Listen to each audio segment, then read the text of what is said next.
It is so easy to quit. There's so many obstacles. I mean, it's not easy because nobody wants to quit, but with the obstacles and the Challenges. tribulations and challenges, it's like, why do we do this to ourselves as like business owners, as interior designers having our own business? And sometimes I sit there and I'm like, oh my God, it would just be so much easier to have a 9 to 5, go in and then leave at 5 o'clock. And because I am constantly thinking about my business all the time.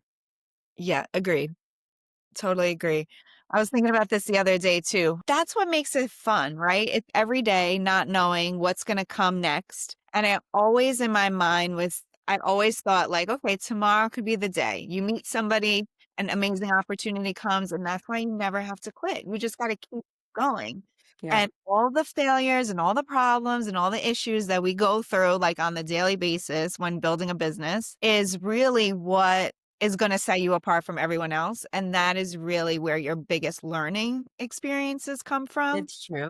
right? Like that's where we make our biggest growth. So you just got to keep Yeah. going. And I feel like the people that can stick it out the longest and don't quit and just keep going, they have the biggest successes. Yeah. Because every time I hit those roadblocks or those obstacles, it's a learning situation. So then I know that, like I'm learning something, I'm growing in it.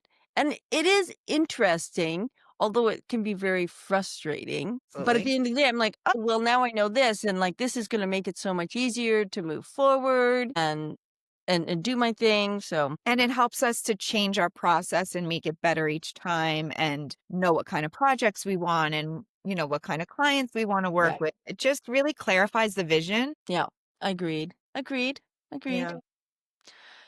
So I'm sure, every business, I would talk to a lot of business owners and small business owners, and they all have the same problem that it's up and down. Like one day you're like thrilled Yeah. about what's going on. Like I've signed on a few projects recently and I'm so excited. I'm excited about creating those and getting those spaces to where the owners want to come home and love their space. And then the next day I'm having on the project site, I'm like, how is it possible that things could go so awry? I leave it for 1 day. Like, what are people doing over here? I thought this was all like done, sealed. We all understood what's going on. And I come back and I'm like, what have you done? What have you done? Like, this isn't acceptable. Yeah. No. Sounds about a day in the life for sure. Yeah. Yeah. So, I went to the MoMA, the Okay. Museum of Modern Art, a while ago. And when I was there was an exhibit. And I always try to remind myself of this when I'm like on a low. There's a guy there, this artist, and his exhibition, like he's in the MoMA in New York City and he has this huge exhibition, right? And what is the exhibition? Pieces of cheese, moldy cheese, like with hair and noses or something. Ew. It was so gross. How? And I'm thinking, what the heck? I could have just left my like cheese board out for a week and made this exhibit. No, I mean, not quite, but I was like, why does this gentleman, how does he get in the MoMA? And it's really perseverance. When he started, because I think it was in his about 60s or something or 70s when what that exhibit was there. It was a little while ago. And when he started, probably like as a teenager, as a 20-year-old, started doing art, there must have been a lot of other artists doing the same thing. But he just kept persevering. So all those artists that he was working with eventually like just dissipated because it's like, okay, I can't sustain myself. This is way more work than I expected. I'm going to do other things. That's the reason why this man with cheese is at the MoMA. It's not because it was some mind-blowing thing. Clearly, in many ways, he's just outlasted. He just said, this is my art. This is what I'm doing. This is what I'm here for. I'm just going to do it. Like, I totally believe in it. And you have to find the right people that will appreciate it. Right.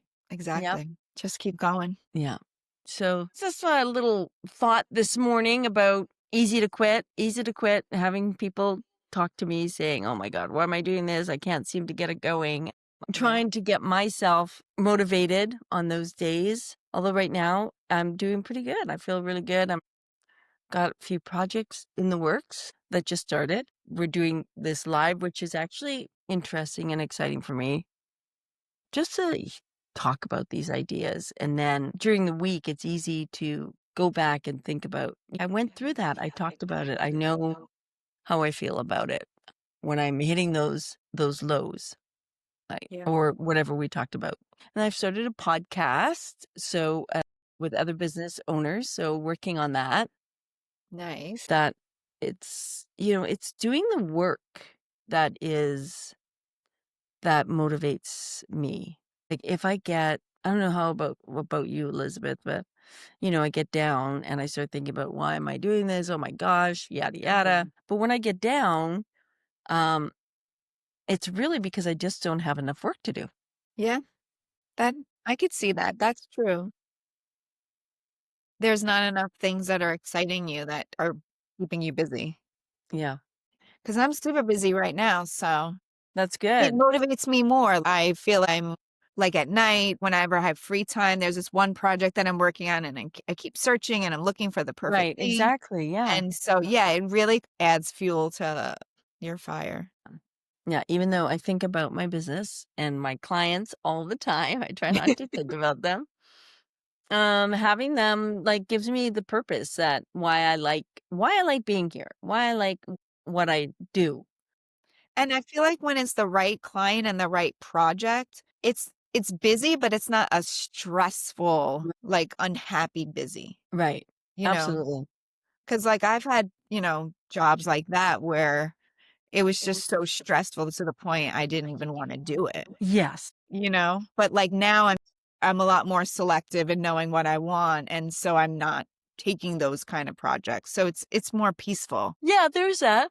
I mean, sometimes you don't know until you start with the client, but I think at the True. end of the day, it's creating this trust with the client and having them sign on to the design vision. That's where, it's great when the clients are totally invested in the vision that I've created for them because it's really hard it's a long process, when Yeah. we sign on them to a project and then we're working on it. They're not really doing anything. Right. We've documented the space, we've taken pictures, we've got their inspiration photos, we've started, collect, and now we're just working on it ourselves to pull together all their ideas that we believe are going to create the space that they envision. And so there's like a month, 6 weeks, 2 months sometimes, depending on the size of the project, before we even get to meet with the client. And Right. they're thinking, okay, what's going on? Why is no work being done? And there really isn't much to say to update other than we're working on your project.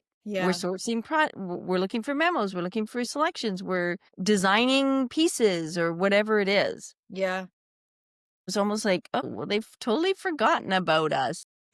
No, we haven't. That's the fun part. Yeah. And then you get with the client and start showing them their vision. Again, it's like that whole cycle. You show them the vision, they all sign on, they're all excited about it. And then you go away to pull all the details. And they're thinking, okay, what is this person doing? Yeah. And then of course, then you're pulling the details and you're doing all the stuff. But we're looking at 6 months to get minimum, really, to complete a project. Wouldn't you say? Yeah. I mean, definitely if there's any kind of renovation involved, Yeah. kitchens, bathrooms. Well, even if we're doing, painting, wallpapering, Yeah. electrical, those are the kind of the minor things, right? Yeah. I usually do painting, wallpaper, and electrical because if we're going to paint, might as well put in make sure we have enough lighting, Yeah. then waiting, and then we have all that time that we wait for product. Yes. Again, it's hard to update clients with, we're waiting for product again this week. Yeah. Do you do like a weekly email, like a update, like a weekly? I do, but there's parts of the project process that, really nothing is happening. Right. But even still, do you send the like, hey, still, just kind of like a touch base? I try. Yeah, I Yeah. try. Yeah. Or Why? like What do you once do? every 2 weeks even? Yeah, once every 2 weeks, or reach out or Yeah. something to say, hey, I'm still here because Right. I didn't forget about you. We're I still didn't working forget on about your you. project. Yeah. Well, Yeah. there's especially, like I find that with me, I do all the design, get all the everything organized. Then if there is construction, then there's a bid out for construction and for all the work that has to be done. Then it's scheduled because it doesn't mean just because you put the bid out and the contract, you accept it and the contract says, okay, I'm going to start tomorrow. They're not going to start tomorrow. Yeah. So we're looking at, okay, I can fit you in, in 5 weeks. Okay, so we're waiting again 5 weeks, and if most of the work is done, which I've found that I've gotten way more proactive, like getting all that information, piled it up so that when I do start the project, it's like, okay, here is the spec book for the plumbing. Here's the spec book for the electrical. So we're not doing changes and chatting, and it's like, I no, feel it's like all done. waiting for all the bids to come in takes the longest. It I'm doing that right now with the okay. showroom, and it's been like Um, a month, and I'm just starting to get bids in um, for everything between like appliances and plumbing and painting. right. You know, it's it's a process. And then I kind of need everything to come in so we can allocate Make where a all the money decision. is going to go. So, yeah, I just feel like right now it's kind of like in a holding pattern. We're just kind of waiting. Yeah, and especially the more extensive the renovation, the longer it's gonna take. Yeah. You know, like, I tell my clients, there's no point sending it out for bids, sending it out to get we don't need an estimate. I can estimate, and we're Yeah. looking around 20, 25, or 30, Right. 35, or 100, 150. It doesn't matter. I can estimate that. What you want is an actual quote. You Yeah. And wanna that's why it know. takes so long. Yeah, you wanna know exactly. So Yeah. the best way is make all your design decisions, know exactly what you want, and then give that to the contractor, say, this is what we want exactly. Like, Right. make a quote, not, don't give me an estimate. Cause I know I need 7 hi-hats. I need to, this plumbing change. I need to put in a door. I need, all the, Yeah. whatever it is that's required. And then you can, accurately judge what your project costs are going to, land into. Part of that, you're just getting an estimate, and that really doesn't mean a lot because, Yeah. if you decide, for instance, you're making a bathroom and you're gonna put in, a faucet out of the wall versus a faucet on the vanity, Yeah. It a changes counter the vanity. price. Yeah, it changes the price. It also changes the timelines too, Yeah. because now we're talking about huge, way more construction. Right. And, if Exactly. you just tell I've been recently talked to a bunch of contractors, and they were complaining about how their clients ask them to make design decisions. I'm like, well, that's the exact reason why we work together. You to give my name as a referral for your clients, Right. because I will make all the decisions, design decisions, and then you can go and implement them. And you're not stuck doing these things that you don't want to do. He doesn't want to run around and figure out faucets and Yeah. toilets. And, I'm like, yeah, that's exactly why we're supposed to be working together. Exactly. Yeah. I think, it comes down that a lot of contractors don't want to lose their opportunity, the project. They're Right. afraid that if they don't agree to do it, that the client is going to walk because on Yeah. pricing is big. The end of the day, you're doing a real disservice, Disturbance. because how do you know what to specify? I know that, like, I don't. when I have my intake, it's a long conversation and very intimate. Sometimes I'm like, okay, this 100%. yeah. And we're sourcing from so many different places. Yes. Typically contractors like to send the clients to one store to go pick out Right. tile or whatever, but they're not diving deep enough with the client into knowing like what exactly they want and how they need it to function. Like it's more surface level. I Right. was actually talking to a builder the other day and he was saying like with his company, like they do not take on projects without designers. So if the client comes and wants them to build a house and they don't have a designer, they need to hire one. Like the builder will give them recommendations, but they Right. will not take on a project without having an interior designer. And I think that's so smart. Like Yeah. they actually get it and they understand Yeah. that it's going to make their jobs a lot easier and smoother for the client. Right. So, Yeah, it's so true, and it's and great. they know how to educate the client in what the designer does versus the contractor. Right. Yeah. That's the Yeah, difference. it is, and I think it's just, not just a learning lesson for the client, but it's a learning lesson for the contractor. Yeah. The builder knows, like, builders I'm talking about, when builder versus GC, a general contractor, builder's gonna be doing a bigger project. So they have a much better idea of, like, Yeah, but they're I gonna know plenty of GCs that do a full home renovation. It's the same really? thing. Okay. 'Cause that's what I mean, those are the only projects that I've really worked on is full home renovations. It's Okay. the same exact thing Interesting. because 'cause you're Well, pretty much ripping everything out. yeah, I mean, it's definitely an educational opportunity for the GC or the contractor, even some builders to like figure out that in the long run, they're going to end up with a better product. It's Exactly. going to be a lot easier. And if the communication between the designer and the GC is open and fluid, it just is a better project because I know what I want, but I don't know how to build it. I just know that like I want it to look like this. I want it to kind of hang down and do this and do that and Mhm. be certain wide, but like how do we get this? I don't know. Yeah. I'm just Collaboration.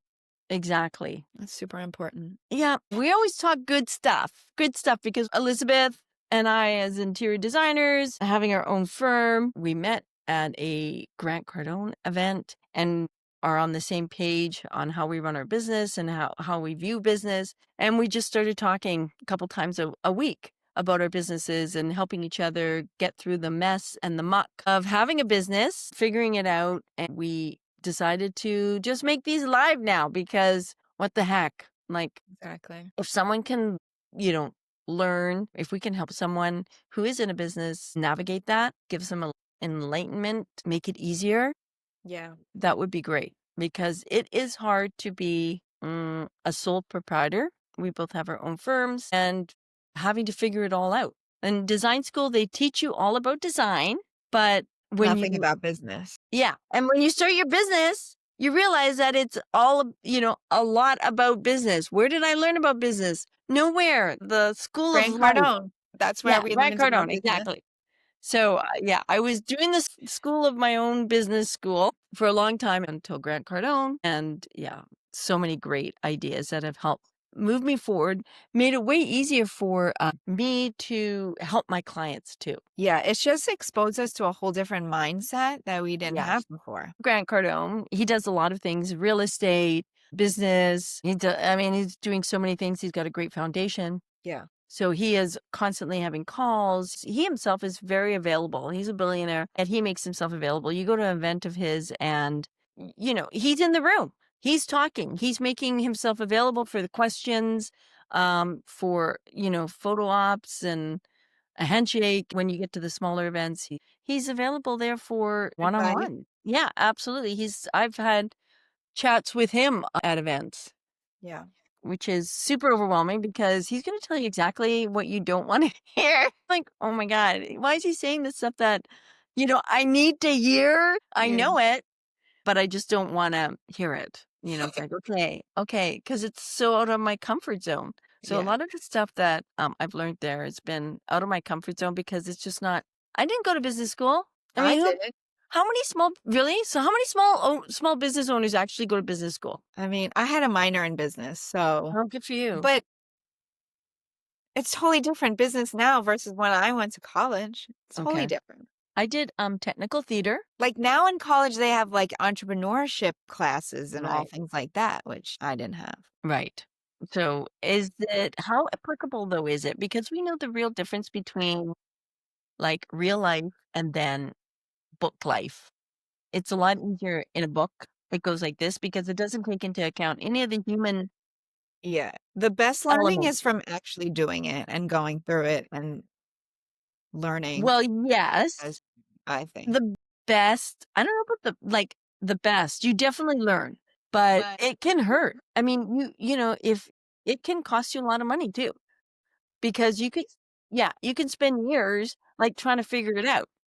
So, I think it was about 10 years into my business that I decided that, "Oh gosh, I need help." And, fortunately, I think in the last 5 to 8 5 years, 5 or 6 years, the proliferation of business gurus, so, Mhm. for helping small business owners or business owners has grown, and that it's quite a big industry now.